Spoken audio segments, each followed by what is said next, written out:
Mahiya naman kayo. Para po malaman ng ating kapulungan, maaari po bang sabihin natin kung sino po itong mga taong tinutukoy po ninyo, Mr. President, Your Honor? Imbestigahan po itong sa lalong madaling panahon. Inimbestigahan na po ng ating kasama. Dito po sa inyong committee, sa Blue Ribbon Committee, sapagkat ang involved dito ay mga opisyalis ng ating gobyerno. Mahiya naman kayo. Yan ang matapang na pahayag ni Senator Marcoleta sa mga opisyales na may kinalaman sa kapabayaan ng mga nag-collapse na bridge. Isa-isa din pinangalanan ang mga opisyales na sangkot sa kapabayaan at paiimbestigahan sa Blue Ribbon Committee sa pangunguna ni Senator Marcoleta.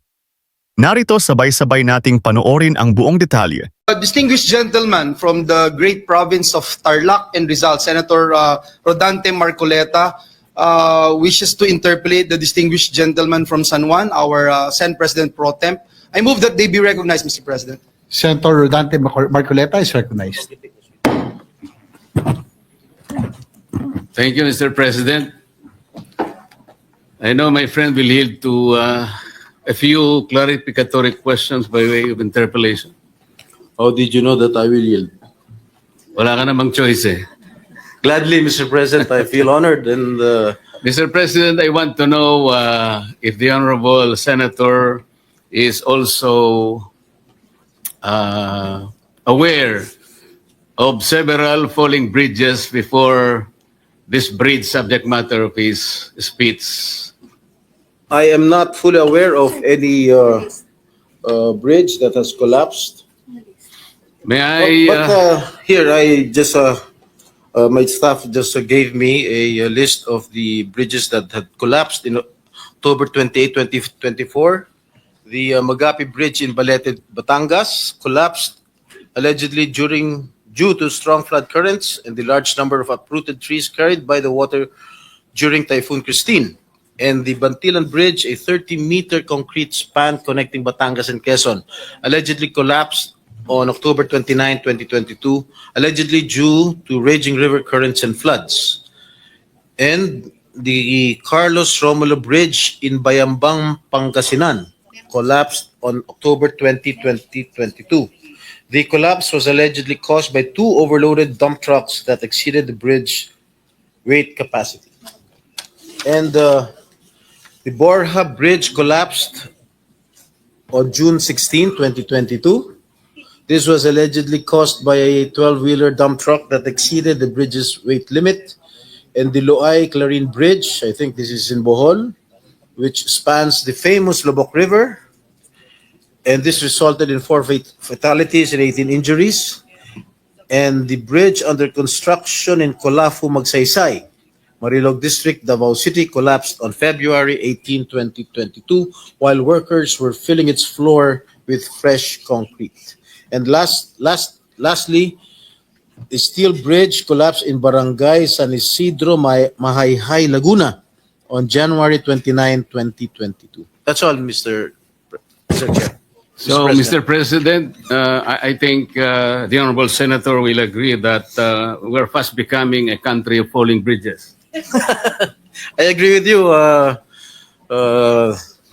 my good friend, Senator Marcoleta. In regard to this bridge in Isabela, subject matter of your speech, Mr. President, wala bang weighing scale or weighing station or weighing facility na itinalaga ang local government or national government para sa ganon yung lahat ng dadaan ng mga behikulo?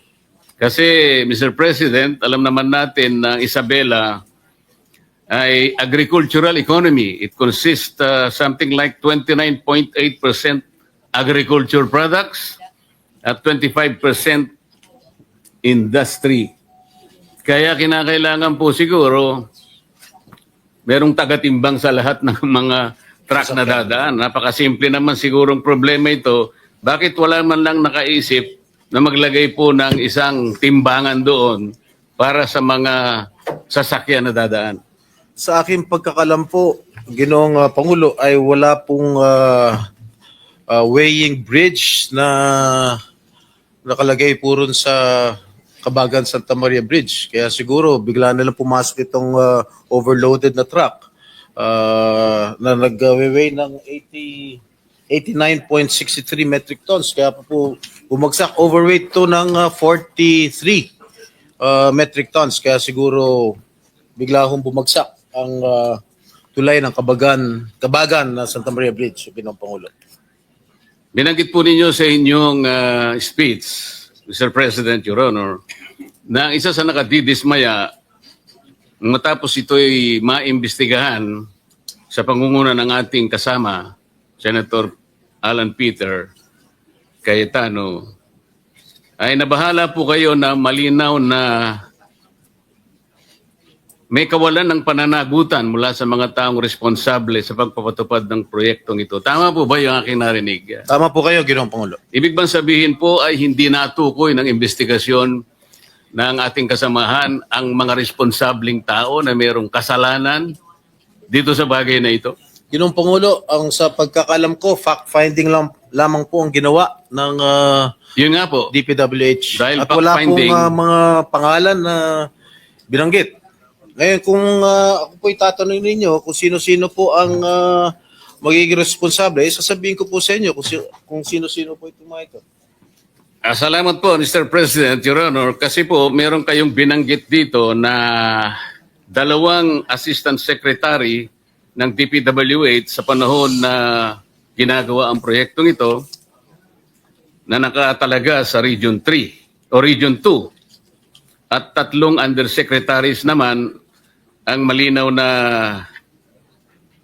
meron ding control sa budget at supervision sa panahon na ito'y ginagawa. Tama po ba? Tama po kayo, Ginoong Pangulo. Para po malaman ng ating kapulungan, maaari po bang sabihin natin kung sino po itong mga taong tinutukoy po ninyo, Mr. President, Your Honor? Maraming salamat, Ginoong Pangulo. Nagtanong na rin po kayo kung sino-sino po itong mga tao. Hindi ko nabanggit sa aking privilege speech.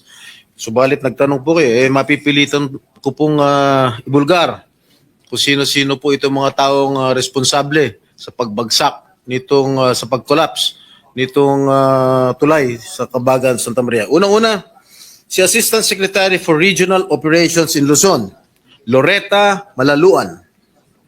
She succeeded Neri Bueno, now Asik Bueno, as Regional 2 Director. The time when the bridge project was already facing structural problems. Siya ang nagrekomenda noong January 2021 na pondohan ang retrofitting na nagkakalaga ng 233.5 million o yung pagsasagawa ng epoxy crack repairs. In March 2022, she formally requested that the project be reclassified from a replacement to a retrofitting strengthening project given the persistent structural issues. Pangalawa po, Ginoong Pangulo, Assistant Secretary for Regional Operations in Visayas and Mindanao, Neri D. Bueno. Siya po, as then Regional Office 2 Director, Engineer Bueno was involved in the implementation of Phase 1 and Phase 2 of this project. In 2018, then Project Engineer Felipe Lingan began reporting early signs of possible bridge failure. Noong pa lang 2018, nakitaan na nitong si Mr. Lingan na medyo malapit na magkolapso o may failure, early signs of bridge failure. These warnings were either not acted upon or were not sufficiently addressed under Bueno's leadership, which became a notable concern in later investigations. Ginoong Pangulo, yung tatlo pong nabanggit kong undersecretaries, napapangalanan ko rin ngayon. Ito po hanggang ngayon ay nanunungkulan pa rin bilang undersecretary ng DPWH. Unang-una, Undersecretary for Regional Operations in Luzon, Ginoong Eugenio Pipo Jr., siya po ang nangasiwa ng construction ng tulay nang sinimula ng pagpapagawa nito noong 2014 bilang NOI Assistant Secretary for Operations. It was under his watch that the early stages of construction proceeded even when structural issues began to surface. And in June 2018, the DPWH engineers identified critical defects after the concrete slab was poured at span 8. Masyado na technical to. Among the most alarming were sheared bolts and shifting columns, clear indicators of serious design and construction flaws. Yet, despite these warnings, construction continued with no decisive intervention from PIPO's office. His failure to halt the project or escalate the issue for re-evaluation allowed the risks to persist unaddressed. Pangalawang Undersecretary for Regional Operations in Visayas and Mindanao, Ginoong Ador G. Canlas.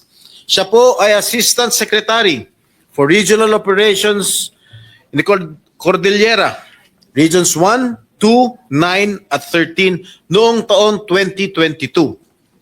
Retrofitting began in 2023 with 285 million allocated for structural strengthening. The engineering designs were completed and submitted, and multiple iterations of the as-staked plans were prepared by DPWH Region 2. And during this phase, Undersecretary for Technical Services Ador Canlas became directly involved. He approved key engineering plans on December 19, 2023, and later a revised retrofitting plan on May 22, 2024. These approvals were crucial in authorizing the construction activities intended to stabilize the bridge. And lastly, Mr. President, Undersecretary for Planning Service and Public-Private Partnership Service, Maria Catalina Cabral. Ang kanyang opisina ang nag-aproba para pondohan ang isinagawang kontrobersyal na retrofitting ng tulay na dapat ang kontraktor ang gumastos dahil nasa ilalim ng warranty period. Dahil dito, gumastos pa ang ating gobyerno ng karagdagan na 400 million pesos. Ang halagang ito ay 50% ng original contract price ng tulay, Ginoong Pangulo. Yun lang po, Ginoong Pangulo.